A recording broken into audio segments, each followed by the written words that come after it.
ये कहानी एक डायन की है। काली डायन इस कहानी का नाम है। दोस्तों, मैंने ये कहानी बनाकर नहीं लिखी।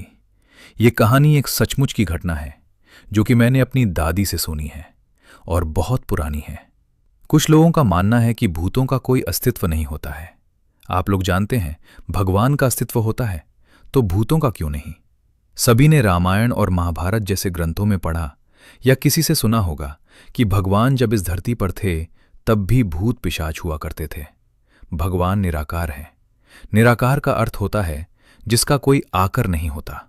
जो लोग जिस रूप में भगवान को पूजते हैं, भगवान उसी रूप में उसे दिखाई देते हैं। तो प्रेम से बोलिए, भक्त और भगवान की जय। और समय व्यर्थ न करते हुए मैं आपको अपनी कहानी की ओर ले चलता हूं। बहुत पुरानी बात है। तब पानी के ज्यादा साधन नहीं हुआ करते। लोग कुएं, बावड़ी, तालाब आदि से पानी पिया करते थे। तो ये कहानी भी एक तालाब की है जो कि उस काली डायन के जादू से अमृत से जहर बन गया था। ये डायन कैसे बनी, कैसे इस तालाब का पानी विष बन गया, मैं ये कहानी आपको बताता हूं।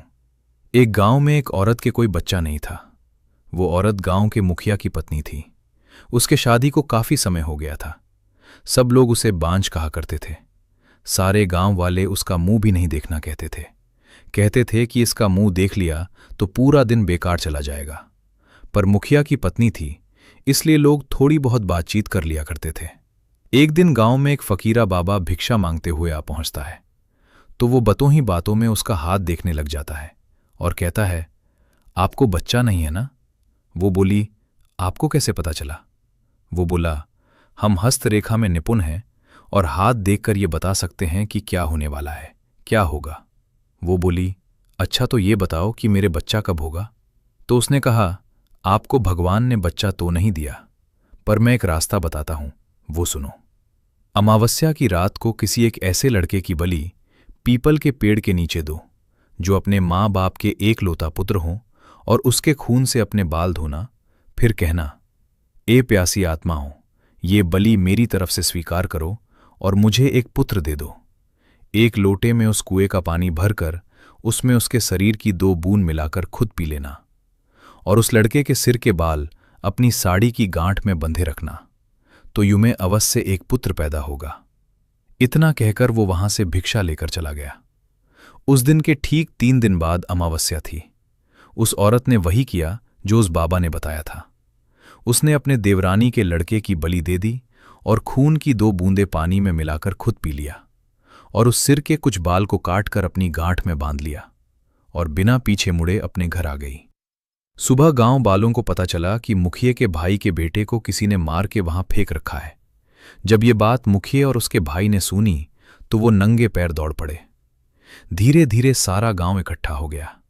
उस लड़के की मां का रो रो बुरा हो गया था। तब किसी व्यक्ति ने हिम्मत जुटाकर उस सिर को धड़ से जोड़ा और उसे नदी में बहाने की सलाह दी। वैसा ही किया। लोगों ने उस लाश को पानी में बहा दिया। सब लोग यही कह रहे थे, किसने किया ये सब, कैसे हुआ? सब लोगों के लिए ये घटना चिंता का विषय बन गई थी। जब मुखिया घर पहुंचा तो क्या देखता है कि उसकी पत्नी तो पकवान बना रही थी। वो बड़ी खुश नजर आ रही थी। मुखिया ने क्रोध में कहा, क्या तुम्हें इस बात का बिल्कुल भी दुख नहीं है कि हमारे भाई का बेटा मर गया है? वो पहले ऐसी नजरों से देखी जैसे कि उसे मार ही डालेगी।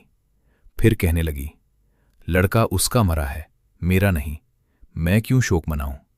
और हंसने लगी और कहने लगी, तुम पागल हो। तुम्हें तो खुश होना चाहिए कि अब तुम्हारे भी एक पुत्र आने वाला है, और ये जानकर और खुशी होगी कि वो इस जायदाद का अकेला वारिस होगा। हाँ हाँ हाँ। वो फिर ऐसे हंसी। ये देखकर मुखिया से रहा नहीं गया और उसे जान से मारने के लिए तलवार उठाने चला गया। वो अंदर तलवार ढूंढ रहा था, पर तलवार नहीं मिली। जब वो पत्नी के बेद के पास पहुंचा तो क्या देखता है कि सारे कपड़े खून से लथपथ हैं और तलवार भी वही पड़ी है और उस पर खून लगा है। वो ये सब देखते ही समझ गया कि ये सब इसने पुत्र प्राप्ति के लिए बलि दी है। उसने उसे मारने का विचार बनाया कि का बछड़ा तो किसी की बकरी मर गई, और उसी तरीके से वो मर रही थी जिस तरीके भैंस को किसी ने मारा था। ऐसी घटना से सारा गांव परेशान था। किसी को यह समझ नहीं आ रहा था कि आखिर हो क्या रहा है। एक दिन की बात है, मुखिया रात को अपने गेट के पास सोया हुआ था। आधी रात के समय उसे गेट खुलने की आवाज आई। वो जाग गया। उसने देखा कि एक औरत बाल फिकरे हुए आधी रात को बाहर चली जा रही है। देखने में तो ऐसा लग रहा था कि जैसे उसको कोई खींच कर ले जा रहा हो। भादों की काली रात थी। चारों तरफ से आवाजें आ रही थीं, कहीं शियार तो कहीं कुत्ते भौंकते।